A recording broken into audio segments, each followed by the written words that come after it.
Dieu, viens à mon aide. Seigneur, à notre secours. Gloire au Père et au Fils et au Saint-Esprit, au Dieu qui est, qui était et qui vient, pour les siècles des siècles. Amen.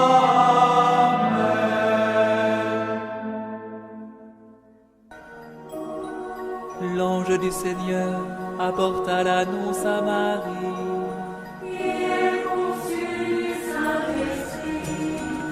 Voici la servante du Seigneur. Qu'il me soit fait selon ta parole. Et le Verbe s'est fait chair. Et il a habité parmi nous. Je vous salue, Marie, comblée de grâce. Le Seigneur est avec vous. Vous êtes bénie entre toutes les femmes. Et Jésus, votre enfant, est béni.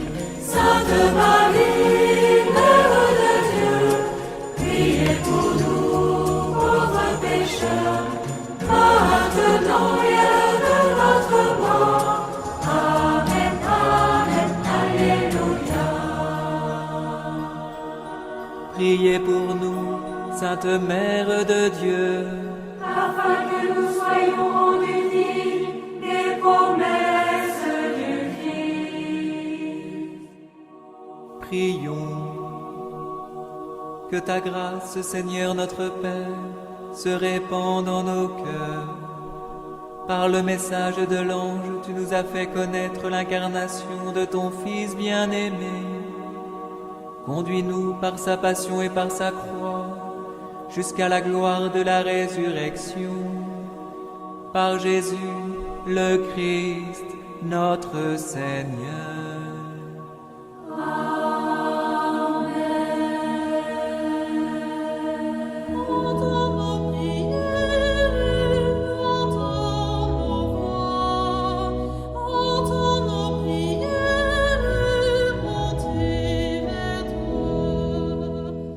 Seigneur, dans le silence de ce jour naissant, je viens te demander la paix, la sagesse, la force.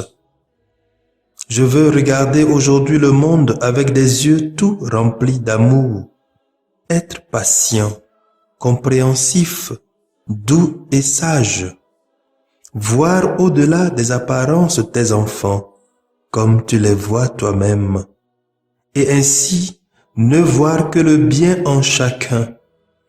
Ferme mes oreilles à toute calomnie. Garde ma langue de toute malveillance. Que seules les pensées qui bénissent demeurent en mon esprit. Que je sois si bienveillant et si joyeux, que tous ceux qui m'approchent sentent ta présence. Revêts-moi de ta beauté, Seigneur, pour qu'au long de ce jour, je te révèle. Amen.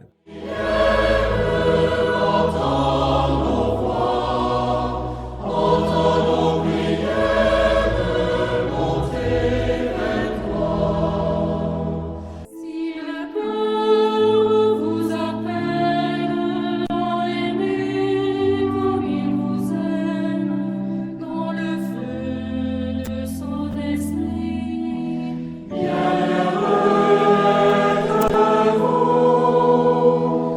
Écoutons les textes de ce jeudi 30 septembre. Mémoire de Saint Jérôme, lu par la sœur Cécile Pizin, sœur de Notre-Dame des Apôtres, et le diacre Guillaume Djoussevi de la Société des Missions Africaines, commenté par le Père Jacob Senou de la Société des Missions Africaines.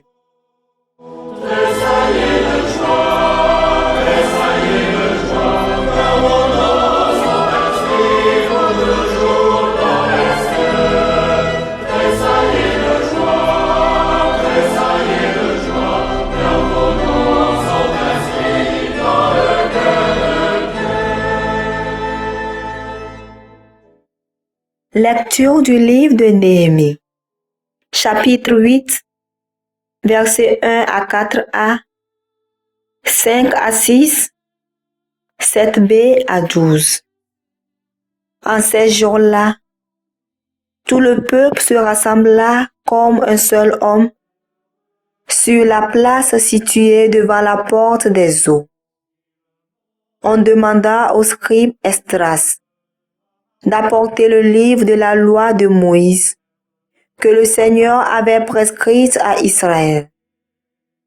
Alors, le prêtre Esdras apporta la loi en présence de l'assemblée, composée des hommes, des femmes et de tous les enfants en âge de comprendre. C'était le premier jour du 7e mois.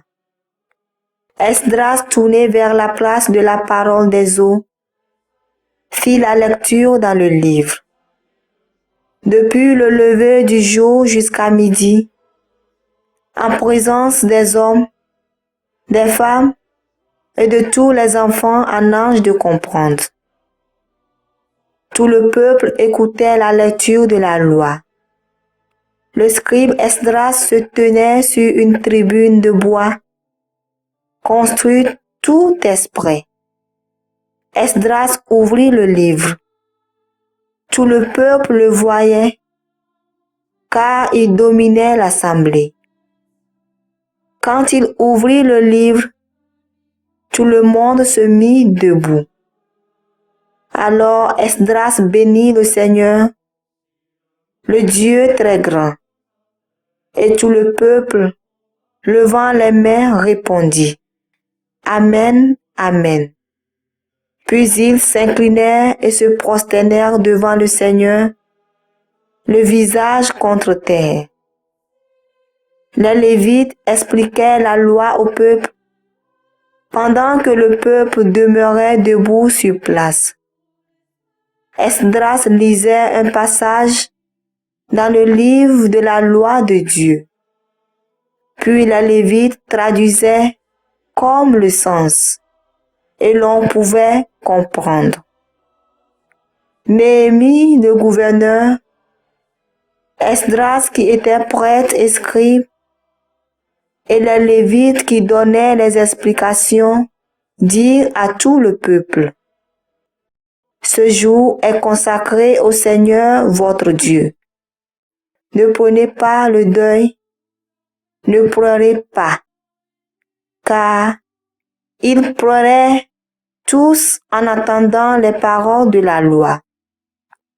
Esdras leur dit encore: Allez, mangez des viandes savoureuses, buvez des boissons aromatisées et envoyez une part à celui qui n'a rien de prêt.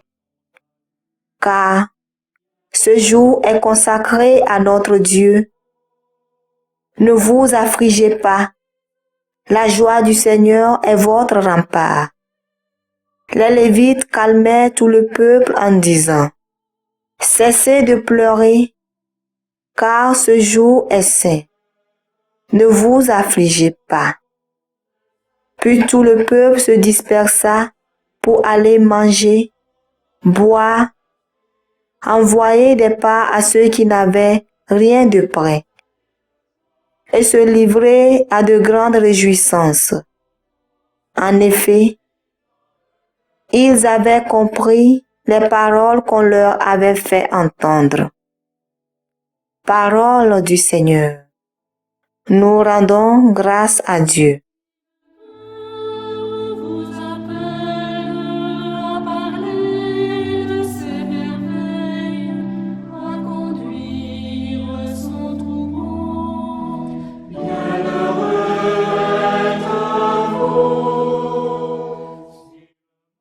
Psaume 18. Les préceptes du Seigneur sont droits, ils réjouissent le cœur. La loi du Seigneur est parfaite, qui redonne vie.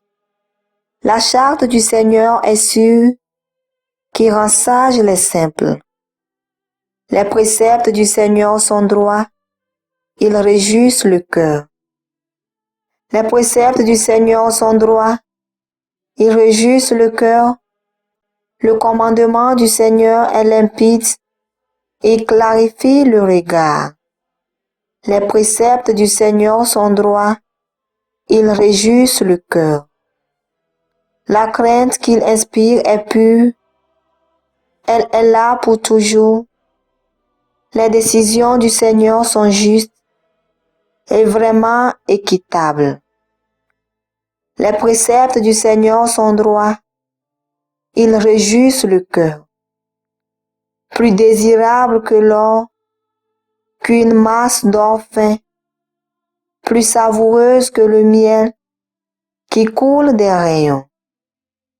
Les préceptes du Seigneur sont droits, ils réjouissent le cœur.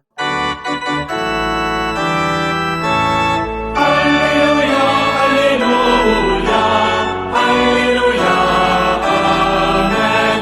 Alléluia, Alléluia, Alléluia, Amen.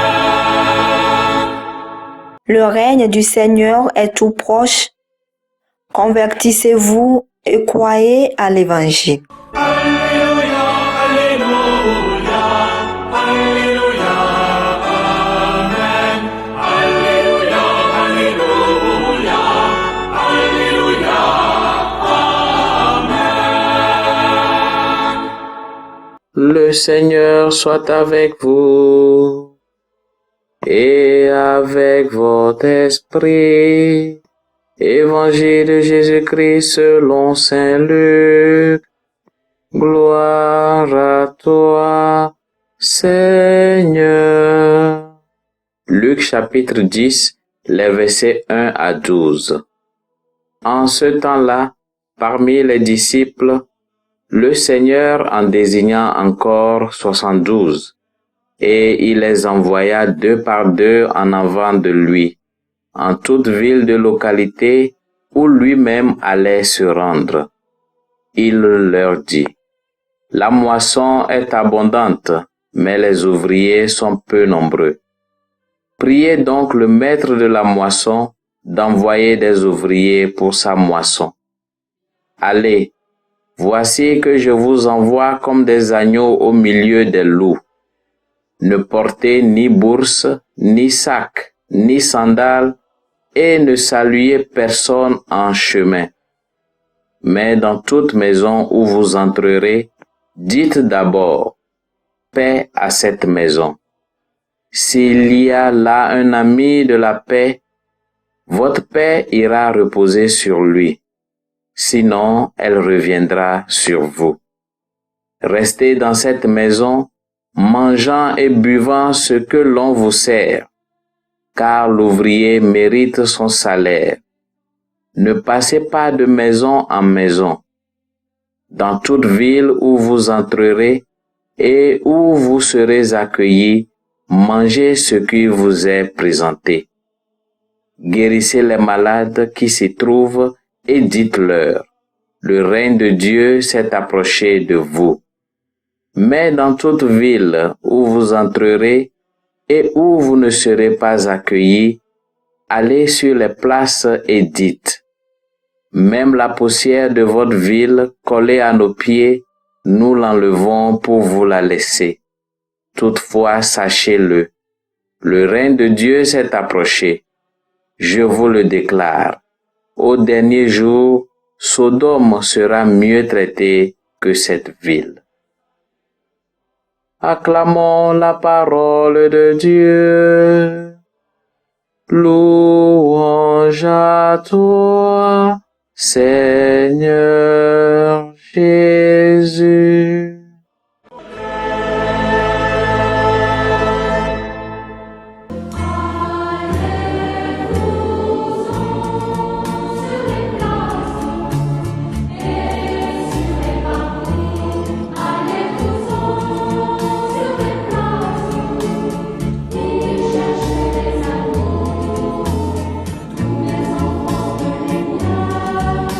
Qui vivent dans la nuit.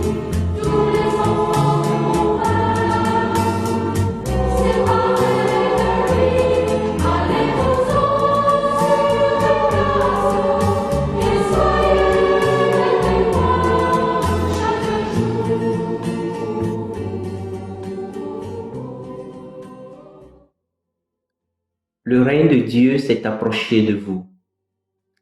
La première lecture aujourd'hui remet la parole de Dieu au centre de la vie humaine en général et plus en particulier au centre de la vie de tout croyant.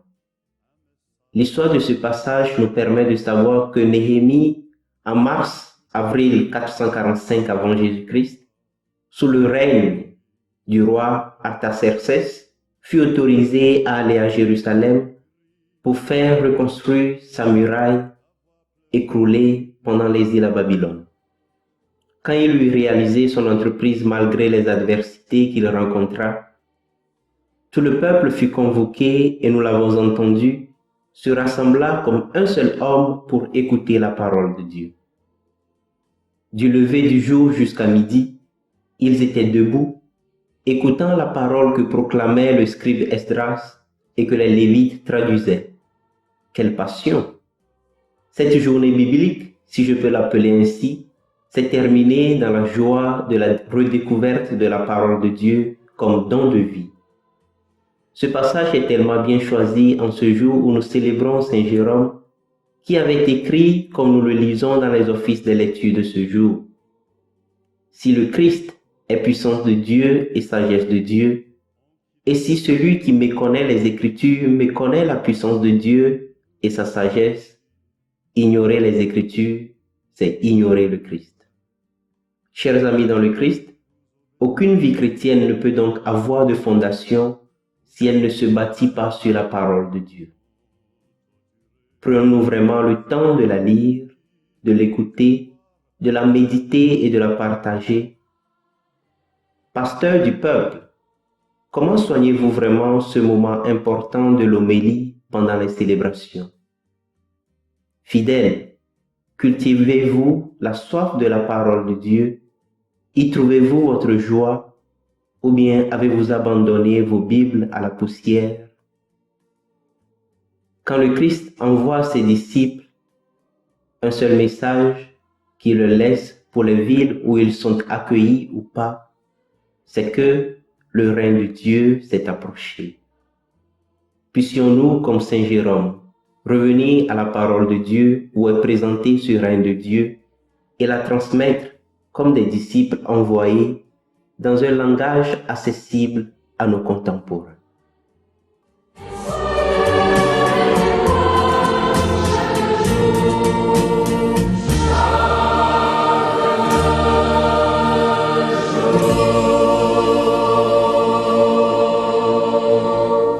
Le Seigneur soit avec vous. Et avec votre esprit. Que Dieu Tout-Puissant vous bénisse, le Père, le Fils et le Saint-Esprit. Amen.